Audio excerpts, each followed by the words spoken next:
Hi everyone, Lauren at Sweet Passion Cakery here, and today I'm going to show you how to perfectly prep your cakes. Now some of you may refer to this as torting, but here at Sweet Passion Cakery we like to call it prep. So the method that we use is an acrylic method, and it uses these acrylics that you can find on cakethings.com. They have a million different sizes. In fact, we've got a million different sizes here in our kitchen, and this really helps you get the perfect prep for your cakes. The basic concept is that you have a bottom guide and a top guide. You can do this in a few different ways. You can have two acrylics where you're using one on the bottom and one on top, or you can use foam core on the bottom and one on the top. Now, like I said, there's a couple different ways to do this, and I'll show you exactly why we've chosen our method. So today I'm going to be prepping an 8-inch cake for you. And the first thing to note is that I'm using 8.5-inch acrylics. And the reason why I'm doing this is twofold. The first is that if I bake an 8-inch cake and I put it inside of my 8.5-inch acrylics, I won't have to cut it down at all, which is super important, saves time, and also it's a lot less messy.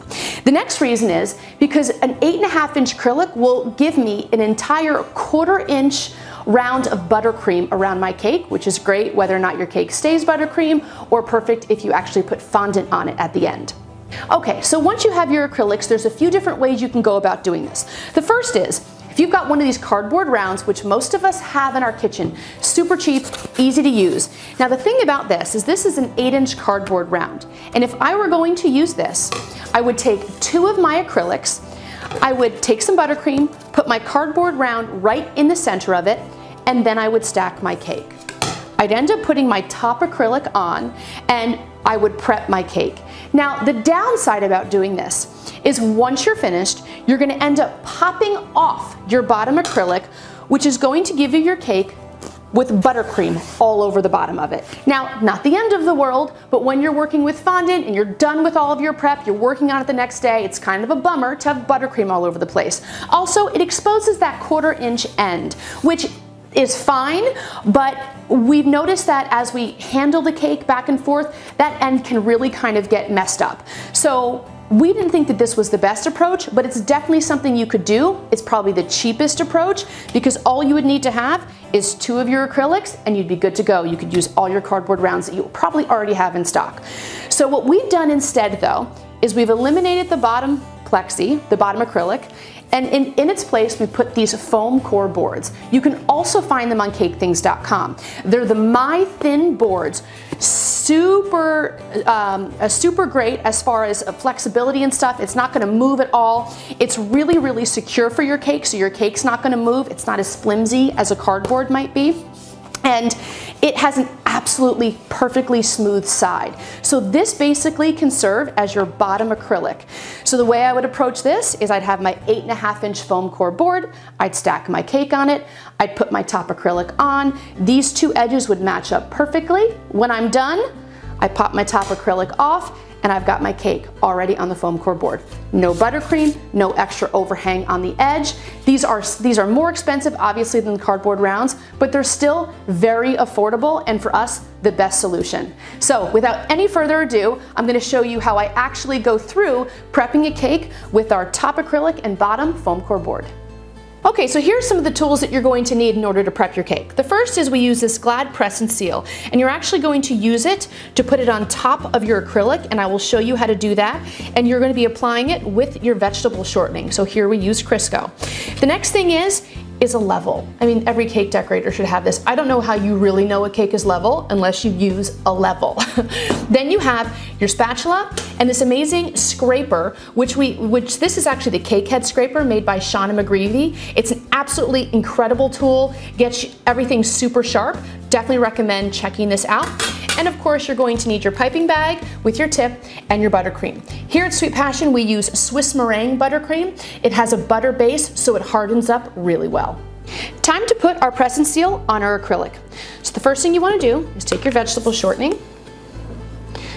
and get it all on your acrylic. Now try not to go over the edge because you don't want your press and seal to slip off, but the whole point of this is so that when you're done prepping your cake, you'll be able to nicely peel your press and seal off of this acrylic.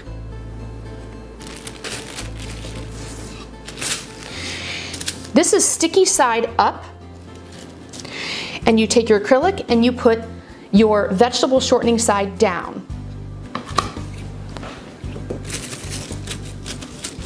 Pull it nice and tight. If there's any kind of too much press and seal around the edges, you can kind of cut that off. It's nice to not have too much press and seal on your acrylic, so when you go to level your cake, you don't have big clumps of press and seal on top. And then what you want to do is start pulling and sticking. Just kind of pull all the way around the edge like this. And you can see I'm getting a nice tight edge with this press and seal. Now this might seem like a lot of work, but I promise you it's going to be completely worth it at the end, because you'll just pop this off your cake. You won't have to touch up the top of your cake. It'll be perfectly level. So the time you spend doing this, you will save not having to prep the top of your cake. And that's what it should look like. Okay guys, it's time to get stacking.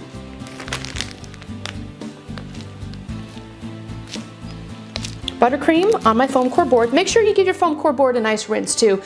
Clean it up before you actually start using it. They can actually even be put in the dishwasher, believe it or not. They are pretty amazing, these foam core boards. So I'm getting right straight in the center there. Press it down nicely.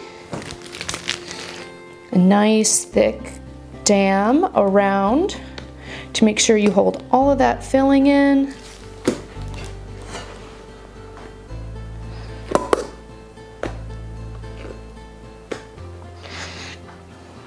Now seasoned cake decorators might notice I don't have a turntable.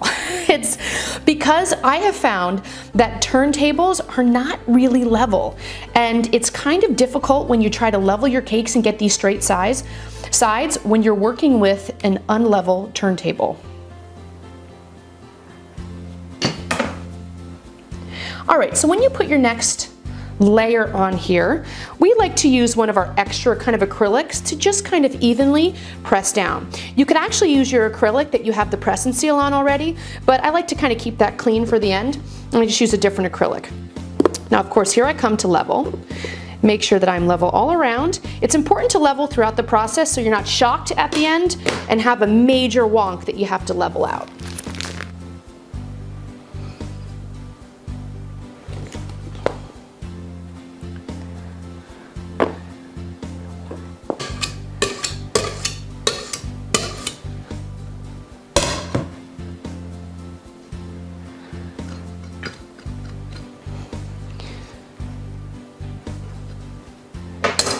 Now from here, you're gonna wanna take this and refrigerate it for at least 20 to 30 minutes so everything really hardens up.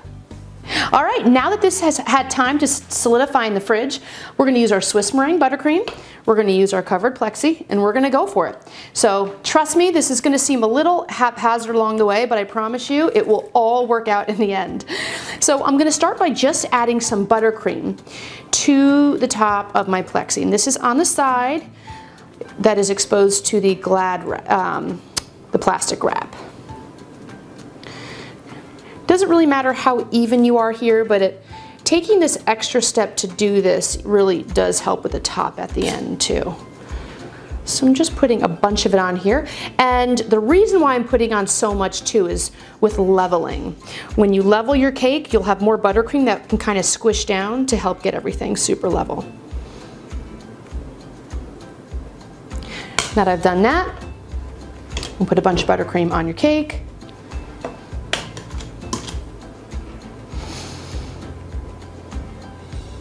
So lots of buttercream on the top. Like I said, gonna help with all of that leveling.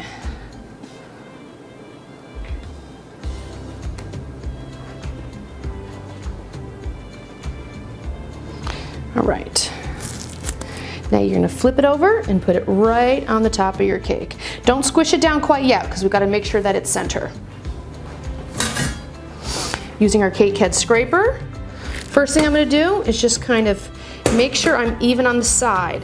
So you wanna make sure that you keep your scraper square to your table. Push it up, make sure that it meets perfectly on the top and on the bottom.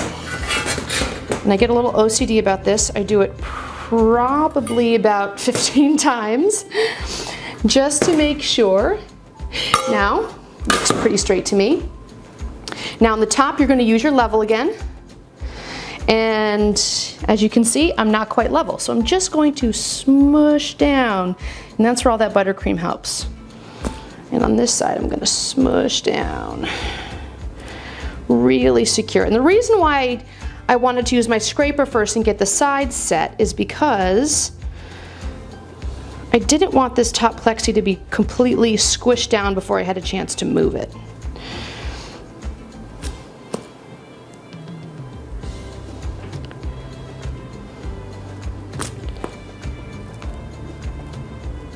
A lot of finagling. Are we good? Are we not? Looking pretty decent right here. Just want to make sure you're in that center both ways. Like I said, over and over and over again, this is kind of what I do. Because this part of the process is extremely important. If you're not completely square and you're not completely level, then it's not going to be the look you want at the end. All right, and one last time. Good, good. Now it's time to fill in the sides. Just push your buttercream right in the middle. I like to go towards the top first because that kind of secures my acrylic in place. And I know this looks a little sloppy right now, but trust me, it's all gonna work out in the end. Have faith.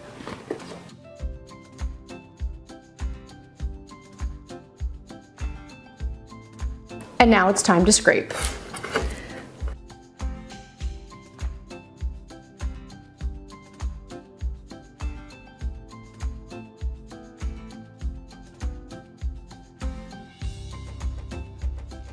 We're going to come back to this for our second round in order to fill in some gaps, but on my first round, I'd like to fill in some of the bigger gaps.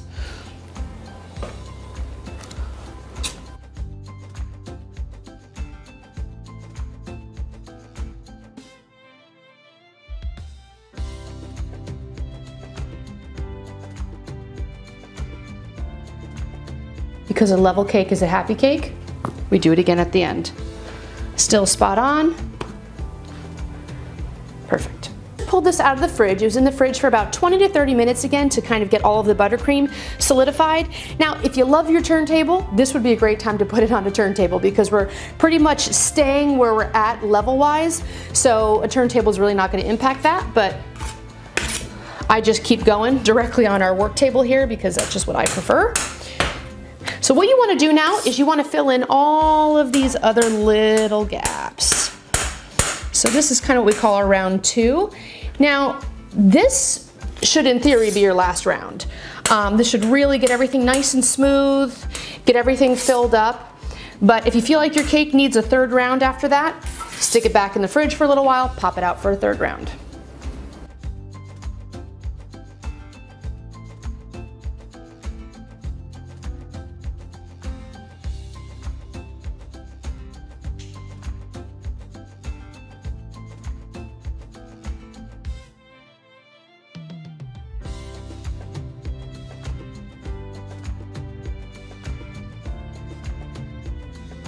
So at this point, most of your little gaps should be filled in on your cake.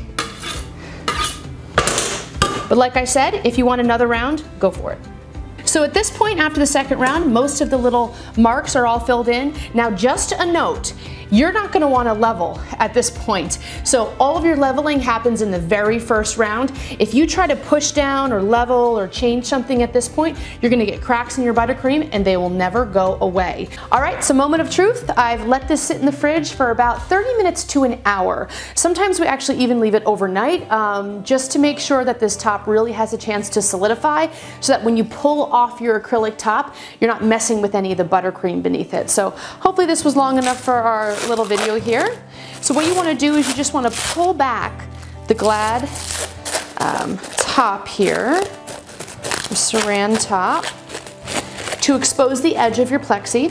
And I like to just kind of get a little finger under there, kind of hold tight on your saran and pull it up. And you'll see that the plexi nicely releases. And then all you have to do is take your saran off the top. and you have a perfectly covered cake, nice and level edge. Now there are a couple little pock marks that are on the top here. Depending on what your final design is, whether or not it's a top tier, whether or not it's a buttercream cake, you might want to go in and kind of fill in a few of those pock marks, but generally speaking they don't seem to be a problem when we cover with fondant, so I would say that this one's pretty much ready to go.